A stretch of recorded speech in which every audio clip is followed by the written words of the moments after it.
Allez, on va plonger au cœur d'un débat qui semble ne jamais se terminer, celui des grands systèmes économiques qui, façonnent notre monde.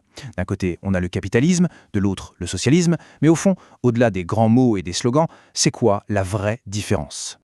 Capitalisme, socialisme, communisme, franchement, on entend ces mots-là absolument partout. Mais qu'est-ce qu'ils veulent dire vraiment? C'est justement ce qu'on va décortiquer ensemble en essayant de revenir à l'essentiel, bien loin des clichés politiques habituels. En fait, pour tout comprendre, ça se résume à une seule question. Une question vraiment fondamentale. À qui appartiennent les outils? Alors, quand on dit les outils, on parle en fait de ce qu'on appelle les moyens de production. Pensez aux usines, aux terres agricoles, bref, à tout ce qui permet de créer de la richesse. Et c'est là que tout se joue. Pour le capitalisme, la réponse est simple. Ça appartient à des individus et le but, c'est le profit.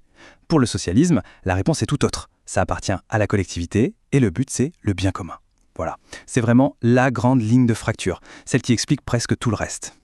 Bon, commençons par le premier camp, le capitalisme, un système qu'on peut voir comme un moteur puissant alimenté par l'intérêt privé et la concurrence.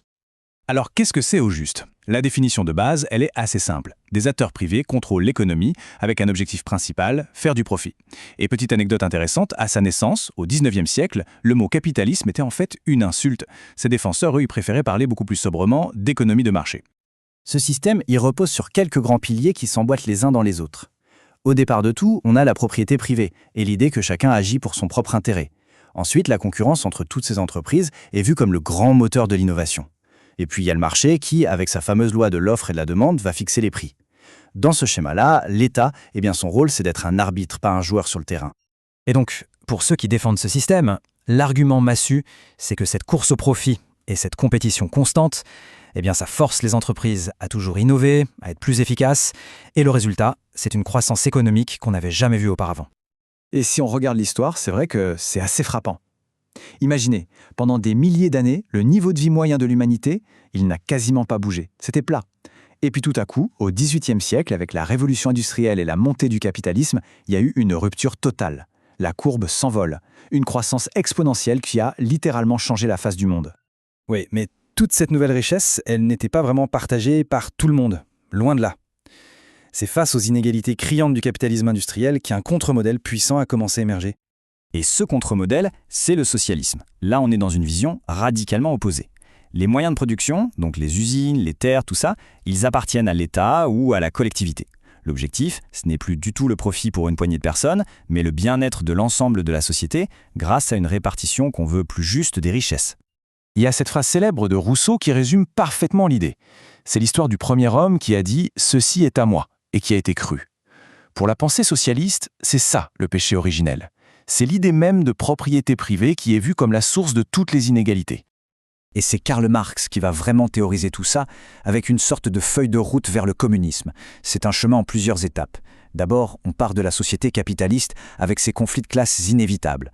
Ensuite, étape 2, la révolution, où les travailleurs renversent les dominants. Puis, une phase de transition qu'il appelle la dictature du prolétariat. Et enfin, l'objectif ultime, le but final, purement théorique, une société où il n'y aurait plus ni classe ni État. Bon, ça, c'est la théorie. Mais comme on le sait, entre la théorie et la pratique, il y a souvent un monde.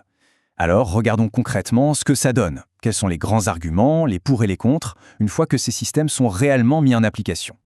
En gros, le débat, c'est souvent une question de compromis. D'un côté, on a le capitalisme, on salue son dynamisme, sa capacité à innover, mais on lui reproche de créer d'énormes inégalités. Et de l'autre côté, on a le socialisme. Son objectif, c'est l'égalité, c'est louable, mais le risque, c'est de sacrifier au passage la liberté individuelle et l'efficacité de l'économie. Et le XXe siècle, ça a été le grand champ de bataille de cet affrontement idéologique. Pensez-y, ça commence avec la révolution russe en 1917, ça se matérialise avec le mur de Berlin. Tout ça, c'est la guerre froide, qui a opposé ces deux visions du monde pendant des décennies, avec des conséquences absolument partout sur la planète. On aurait pu croire que la chute du mur de Berlin mettrait un point final au débat, mais en fait, pas du tout. Aujourd'hui, au XXIe siècle, chacun des deux systèmes se retrouve face à des défis complètement nouveaux. Et il y a cette citation assez provocatrice de Joseph Schumpeter.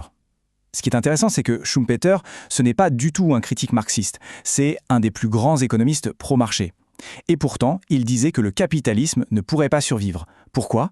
Parce que selon lui, ce sont ses propres succès qui, paradoxalement, finiraient par détruire ses fondations sociales. c'est une idée qui aujourd'hui résonne encore très fort. Et de fait, les critiques modernes contre le capitalisme, elles sont nombreuses et profondes. On parle beaucoup de la financiarisation, cette dérive où la finance semble complètement déconnectée de l'économie réelle. On parle bien sûr de l'impact environnemental qui devient de plus en plus difficile à ignorer. Certains le décrivent même comme un système addictif qui nous pousse sans cesse à produire et consommer plus. Et tout ça avec en toile de fond des inégalités qui continuent de se creuser. Au final, ce qu'on voit bien, c'est qu'aucun système n'est une solution miracle. Et aujourd'hui, face à la crise écologique, face aux crises sociales, ce grand débat est peut-être plus pertinent que jamais. L'histoire n'est pas terminée, loin de là. La question reste donc entièrement ouverte: à quoi va bien pouvoir ressembler le prochain chapitre de notre grande histoire économique ?